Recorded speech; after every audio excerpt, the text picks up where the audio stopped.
बिस्मिल्लाहिर्रहमानिर्रहीम। आज हम स्टडी करते हैं physical properties and reaction of alcohols. इससे पहले हमने देखी नॉमेनक्लेचर और प्रिपरेशन ऑफ अल्कोहल, जिसमें हमने इंडस्ट्रियल प्रिपरेशन देखी मेथनॉल और इथानॉल की। मेथनॉल की हमने कहा पहले हम वुड स्पिरिट से करते थे वुड के डिस्टिलेशन से, इसलिए हम उसको वुड स्पिरिट कहते हैं। और फिर हमने उसको वाटर गैस से प्रिपेयर किया। और इथानॉल को हमने कहा वर्ल्ड वाइड फर्मेंटेशन के प्रोसेस से प्रिपेयर किया जाता है। तो पाकिस्तान में मोलेसेस का मेथड हमने स्टडी किया। फिर हमने कहा डीनेचरिंग ऑफ अल्कोहल क्या होती है और फर्मेंटेशन से हमें 12 से 14% ही क्यों अल्कोहल मिलता है। तो आज हम स्टडी करते हैं इसकी फिजिकल प्रॉपर्टी और इसके रिएक्शंस। फिजिकल प्रॉपर्टी की अगर हम बात करें तो कहता है lower alcohol are generally colourless toxic liquid with characteristic sweet smell and burning taste. कि जो लोअर अल्कोहल हैं जिसमें कार्बन 1 2 3 4 तक होते हैं, ये टॉक्सिक लिक्विड होते हैं, कलरलेस हैं, करेक्टरिस्टिक स्वीट स्मेल है और बर्निंग टेस्ट है।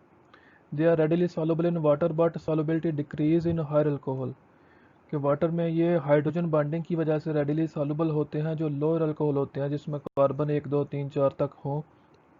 जैसे जैसे कार्बन नंबरिंग ज़्यादा होती जाएगी तो इनकी सॉल्युबिलिटी डिक्रीज होते होते ज़ीरो हो जाएगी। The solubility of alcohol is due to hydrogen bonding which is prominent in lower alcohol but diminish in higher alcohols. ये जो सॉल्युबिलिटी होती है अल्कोहल की वाटर के अंदर, ये हाइड्रोजन बॉन्डिंग की वजह से होती है। लेकिन ये जो लोअर अल्कोहल होंगे इनमें हाइड्रोजन बॉन्डिंग ज़्यादा होगी। जैसे जैसे हायर अल्कोहल की तरफ जाएंगे तो इनकी हाइड्रोजन बॉन्डिंग कम होते होते ख़त्म हो जाएगी। वो हम एग्जांपल की मदद से समझते हैं कि किस तरह से। ये देखें कि ये अल्कोहल है ROH ROH ROH। तो ये इनकी आपस में हाइड्रोजन बॉन्डिंग है, ये पार्शियल पॉजिटिव हाइड्रोजन और ये partial negative oxygen atom, more electronegative having lone pair. तो इनमें आपस में ये जो डॉटेड लाइन है ये हाइड्रोजन बॉन्डिंग है, ये दूसरी ये तीसरी। तो ये अल्कोहल किया जब इसको वाटर में ऐड करेंगे तो ये आपस में ये वाटर का मॉलिक्यूल है और ये अल्कोहल है ROH और ये HOH। ये जो डॉटेड लाइन है यहाँ पे ये हाइड्रोजन बॉन्डिंग है। तो जब ये R जो ग्रुप है अल्काइल चेन है कार्बन चेन, जब यहाँ पे एक ये नॉन पोलर होती है और ये जो OH ग्रुप है ये पोलर है। तो ये पोलर होने की वजह से पोलर सॉल्वेंट वाटर में डिज़ोल्व हो रहा है। लेकिन जब ये कार्बन चेन बढ़ेगी तो कार्बन 2 3 4 5 6 7 8 9 10 11 इस तरह जब इंक्रीज़ करेंगे तो नॉन पोलर करैक्टर बढ़ता जाएगा। अभी जब कार्बन 1 2 हैं, कम कार्बन है, तो पोलर करैक्टर अपनी मर्ज़ी से पोलर सॉल्वेंट में डिज़ोल्व हो रहा है। लेकिन जब नॉन पोलर करैक्टर ज़्यादा हो जाएगा तो फिर पोलर करैक्टर की नहीं मानी जाएगी। फिर जो है वो ये नॉन पोलर सॉल्वेंट में ही डिज़ोल्व होगा, क्योंकि ओवरऑल जो अल्कोहल होगा उसका करैक्टर नॉन पोलर होगा कार्बन चेन ज़्यादा होने की वजह से। लेकिन कार्बन नंबर कम होने की वजह से नॉन पोलर करैक्टर कम है, पोलर करैक्टर ज़्यादा है, तो पोलर करैक्टर होने की वजह से वाटर जो पोलर है हाईली पोलर सॉल्वेंट है इसमें डिज़ोल्व होगा। इस वजह से जो लोअर अल्कोहल है उनकी सॉल्युबिलिटी वाटर में ज़्यादा होती है। जैसे जैसे आप हायर अल्कोहल की तरफ जाते हैं तो सॉल्युबिलिटी कम होती जाती है। लोअर अल्कोहल मीन के कार्बन कम होते हैं, कार्बन एटम जो 2 1 2 3 4। हायर अल्कोहल मीन के उसमें कार्बन चेन लेंथी होती जाती है। कहता है इसके अगर हम मेल्टिंग और बॉइलिंग पॉइंट की बात करें तो अल्कोहल के मेल्टिंग और बॉइलिंग पॉइंट करस्पॉन्डिंग अल्केन से हायर होते हैं। यानी कि 2 कार्बन का अल्केन है, 2 ही कार्बन का अल्कोहल है, तो अल्कोहल का मेल्टिंग बॉइलिंग पॉइंट ज़्यादा होगा। मिथाइल अल्कोहल और इथाइल अल्कोहल और लिक्विड वाइल मीथेन और इथेन और गैसेस। मिथाइल अल्कोहल एक कार्बन वाला अल्कोहल और मीथेन एक कार्बन वाली अल्केन। इथाइल अल्कोहल 2 कार्बन वाला अल्कोहल और इथेन 2 कार्बन वाला अल्केन। तो कहता है मिथाइल अल्कोहल और इथाइल अल्कोहल जो होते हैं वो लिक्विड होते हैं, लेकिन जो मीथेन और इथेन है ये गैसेस होते हैं। उसकी रीज़न ये है कि मिथाइल अल्कोहल और इथाइल अल्कोहल में हाइड्रोजन बॉन्डिंग होती है और मीथेन और इथेन में हाइड्रोजन बॉन्डिंग नहीं होती। This is also due to hydrogen bonding which is present in alcohols but absent in alkanes. अब हम देखते हैं इसके reactions of alcohol. Alcohol react with other reagents in two ways. एक तो ये है कि जिसमें COH बॉन्ड होता है ना, ROH, तो या तो C कार्बन ऑक्सीजन का बॉन्ड ब्रेक होगा या फिर ऑक्सीजन और हाइड्रोजन का बॉन्ड ब्रेक होगा।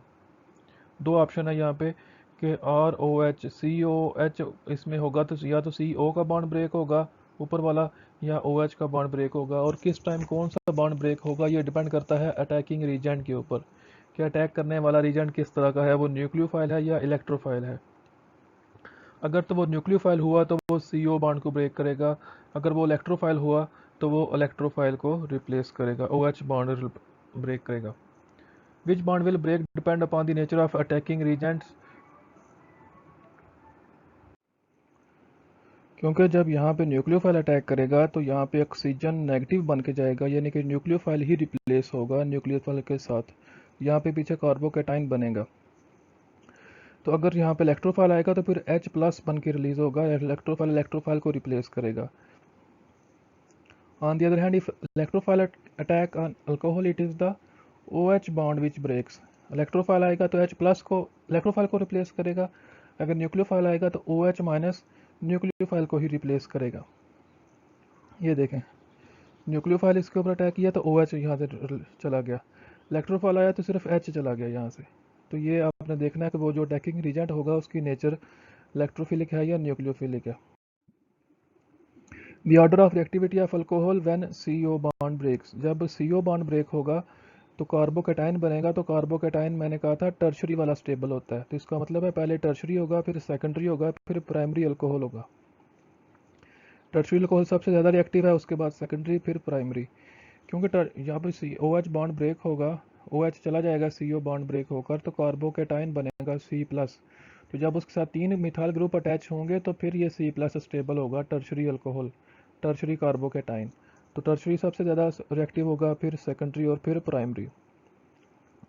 The order of reactivity of alcohol when OH bond breaks. तो जब OH बॉन्ड ब्रेक होगा तो फिर इसमें अगर ज़्यादा ग्रुप अटैच हैं कार्बन के साथ तो वो इसको इलेक्ट्रॉन डेंसिटी देंगे ऑक्सीजन को। इधर से ऑक्सीजन ने H वाला बॉन्ड भी लिया होगा तो इलेक्ट्रॉन डेंसिटी इसके ऊपर बढ़ जाएगी, तो अनस्टेबल हो जाएगा।